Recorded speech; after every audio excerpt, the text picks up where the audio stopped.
Welcome to the Shadow Frequency, where the veil between this world and the next grows thin, and the things that whisper in the dark are given voice.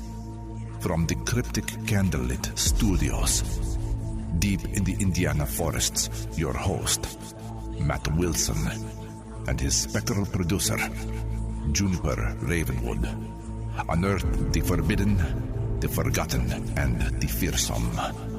So, still your heart, dim the light, and listen closely. For once you tune into the Shadow Frequency, you may never tune out.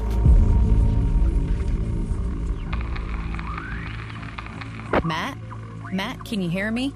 Your voice keeps, I don't know, bending. Say something again. Juniper, I need help. This signal, it's not.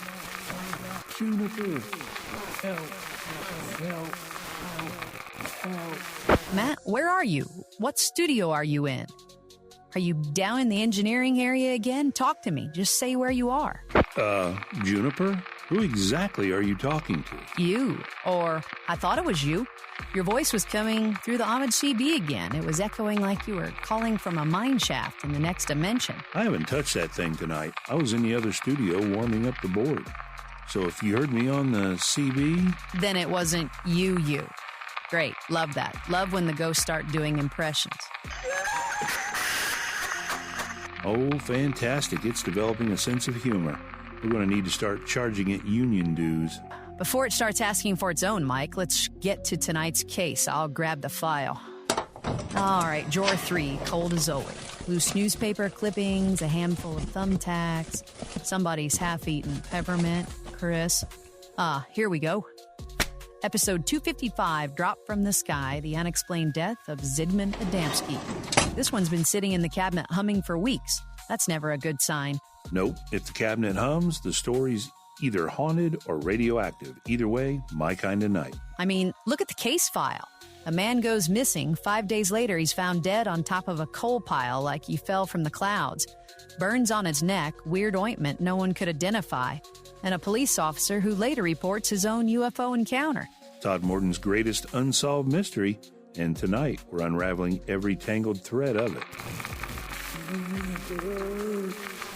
Nope, not entertaining that tonight. We've got a real mystery to dig into. All right, listeners, buckle up. Let's step into the shadows. You are tuned to the Shadow Frequency, where every whisper tells a story from beyond the veil. Hosted by Matt Wilson. Produced by Juniper Ravenwood. With Chris Beach. The darkness continues. Imagine this. It's a drizzly afternoon in rural Yorkshire, 1980. A man steps out his front door for the simplest errand. Potatoes from the corner shop. The kind of walk you wouldn't think twice about. But he vanishes. Poof. 5 days later, his body turns up not in some ditch or alley, but perched impossibly on top a towering coal pile, like he was placed there by hands that don't touch the ground. No footprints in the dust, burns on his skin that look like they came from another world, and an ointment slathered on them that no lab on Earth could name. Welcome to the Shadow Frequency, where the veil between our world and the unseen thins just enough to let the chill seep through.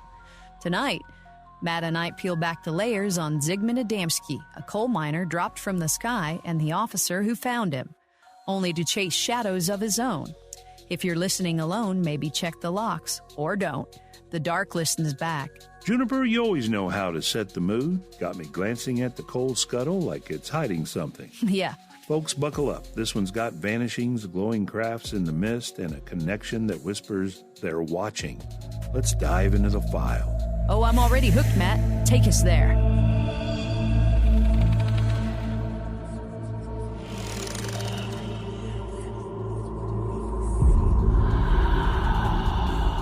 All right, listeners, thanks to Juniper for digging into the file cabinet again.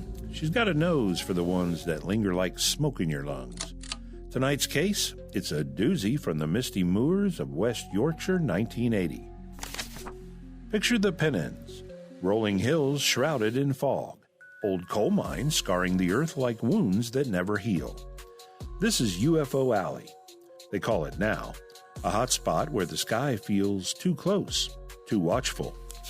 And right in the heart of it, we have Zigmund Adamski, Ziggy to his mates, a 56-year-old Polish-born miner who'd fled the war. Built a quiet life in Tingley with his wife Lottie. Hard-working guy, lungs probably black from the pits, but the kind who'd share a pint and a story about the old country. No enemies, no drama, just a man trying to get by. So, Friday, June 6th, around 3:30 in the afternoon. It's overcast, typical Yorkshire gloom. Ziggy kisses Lottie goodbye. She's in a wheelchair by then, health failing, and heads out the door to Thornfield Crescent. He's off to the corner shop for potatoes. Mundane as a cup of tea, right? A neighbor spots him shuffling along, cap pulled low, hands in his pockets. That's the last anyone sees of him, alive. No screams, no struggle, just gone. Like the ground swallowed him whole. Lottie waits. Dusk falls. No Ziggy. By evening, her worry turns to ice in her veins. She calls the police. My husband's missing. Searches kick off. Neighbors combing streets. Coppers knocking doors. Nothing. Zilch.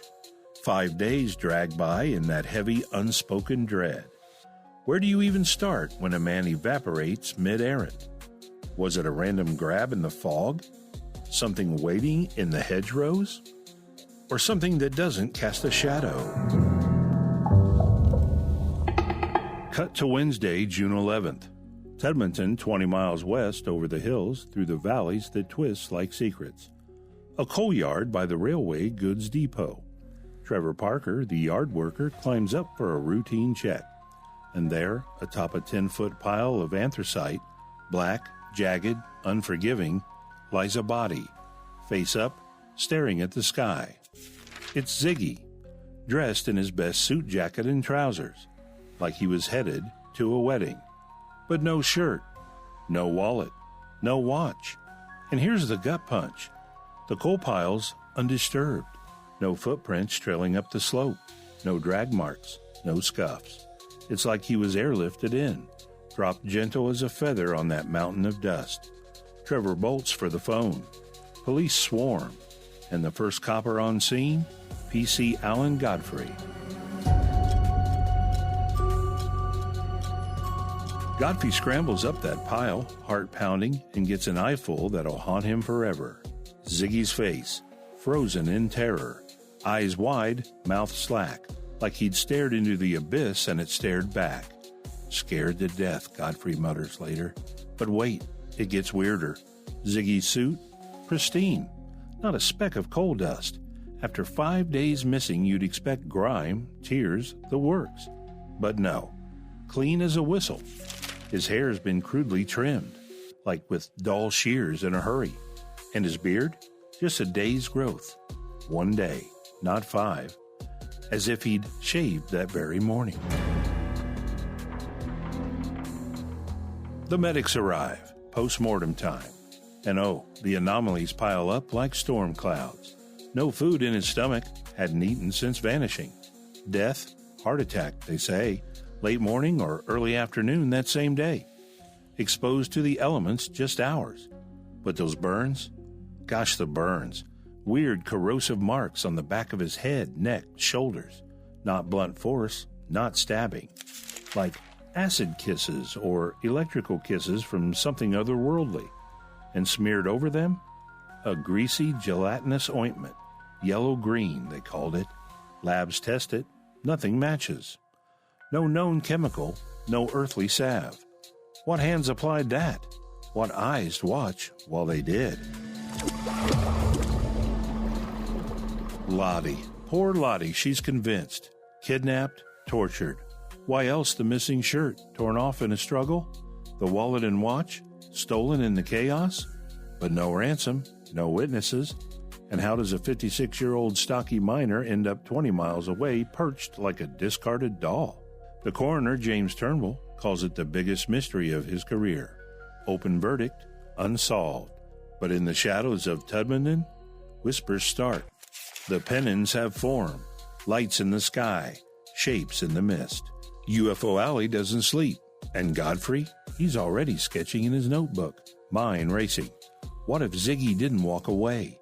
What if he was taken, lifted into the gray, examined under cold lights, and returned? Broken.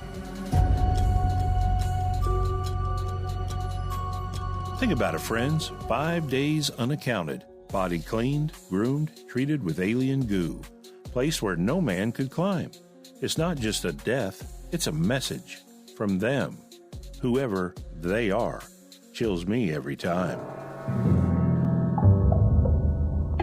Man, that coal pile haunts me like a stage set for something not of this earth.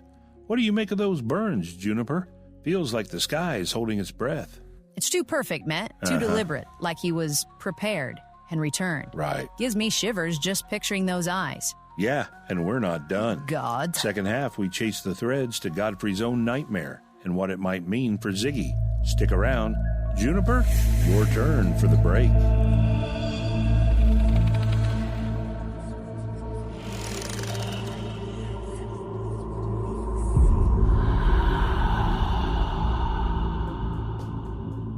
Phew, Matt.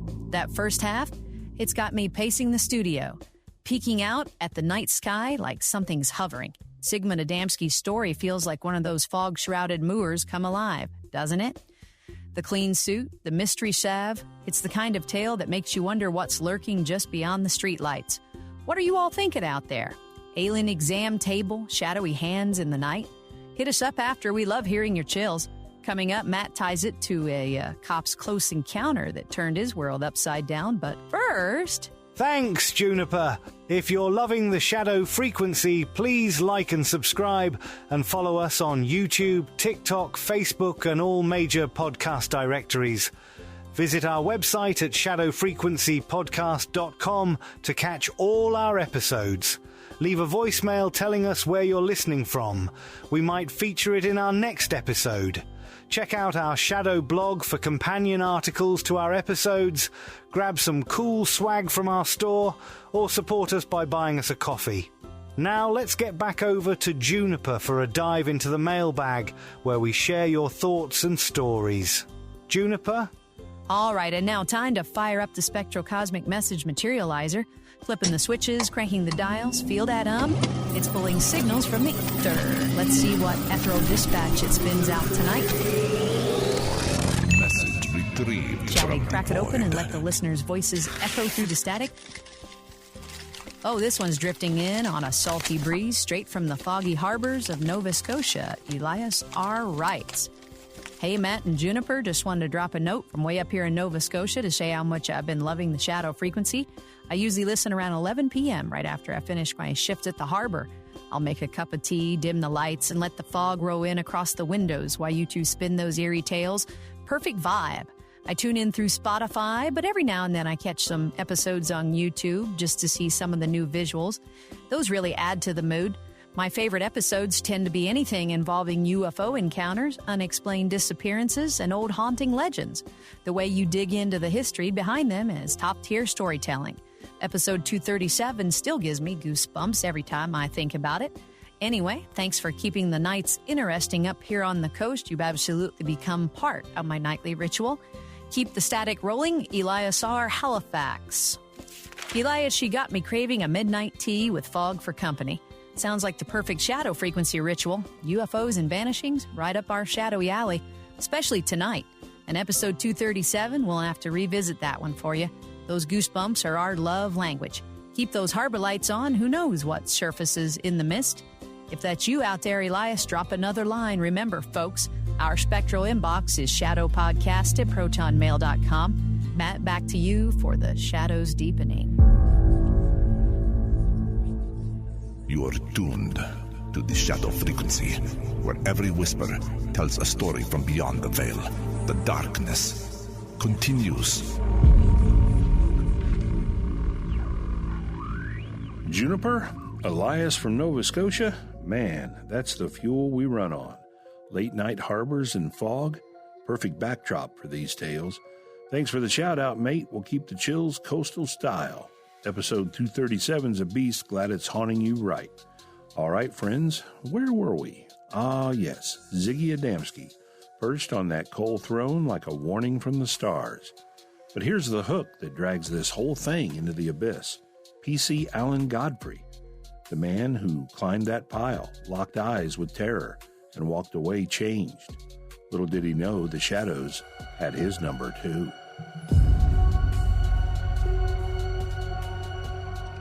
Fast forward 5 months, November 28th, 1980.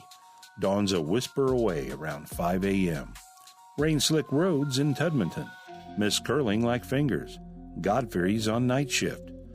Beat-up Ford Escort humming along Burnley Road.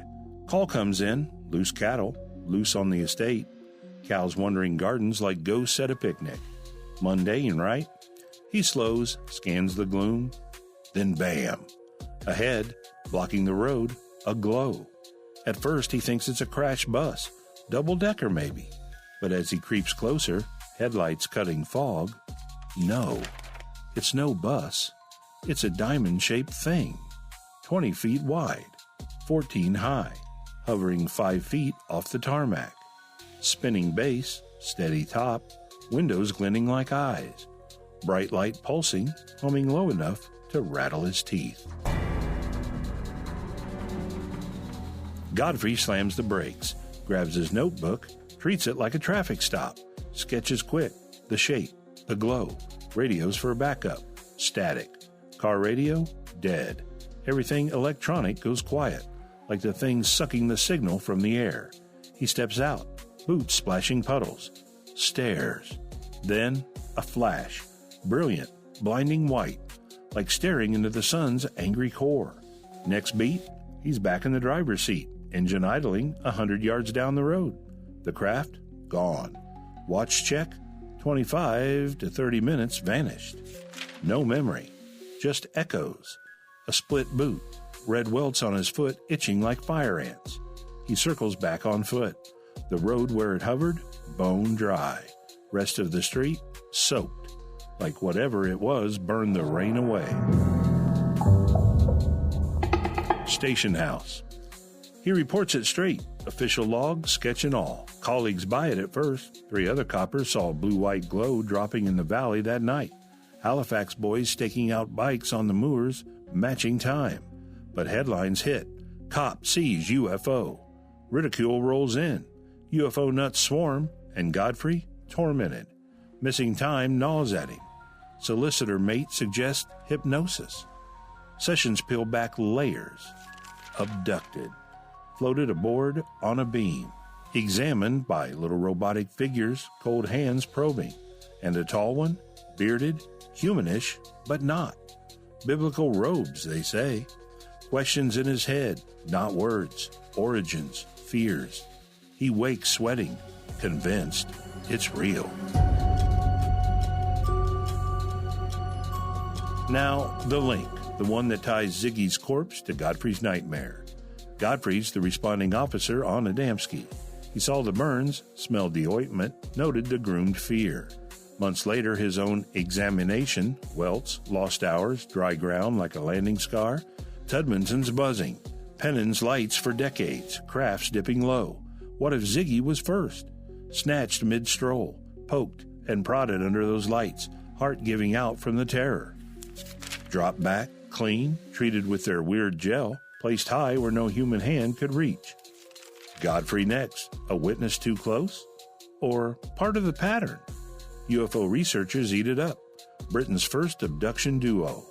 It's a media frenzy. But then, the Men in Black. Godfrey swears it.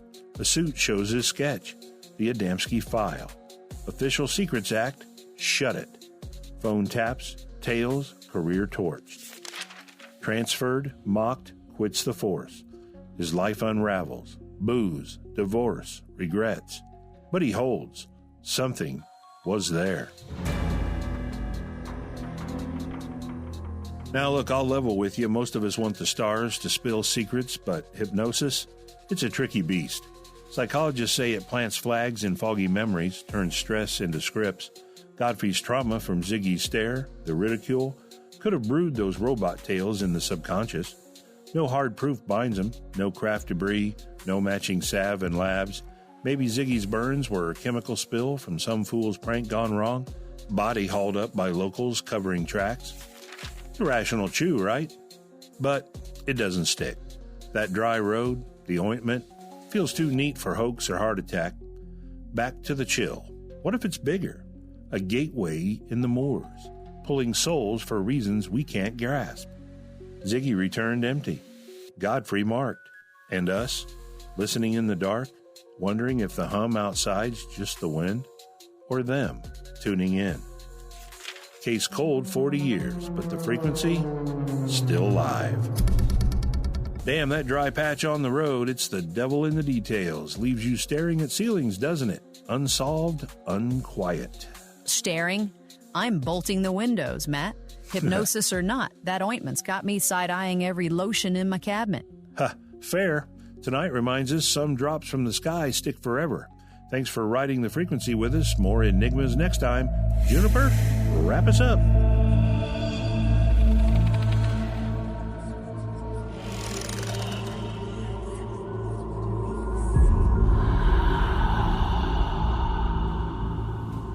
What a ride, Shadow Seekers, Zigmund Adamski's Vanishing Act, that impossible coal perch, Godfrey's growing nightmare, from Erin to the ether. It's the kind of mystery that lingers like mist on the moors. Thanks for tuning in, letting us spin these threads in the dark with you. Keep sharing your own chills. Hit us at shadowpodcast@protonmail.com. And you can visit our website, shadowfrequencypodcast.com, for show notes. Our blog, which will give you a bit of a deep dive into each episode. Of course, our merchandise, all kinds of stuff there. Plus, you can follow us as well on Facebook, YouTube, TikTok, Rumble, and everywhere the static calls. Join us next time for another case that defies the dawn, and we'll do something that'll haunt your feed, I'm sure. Matt, you want to say goodnight?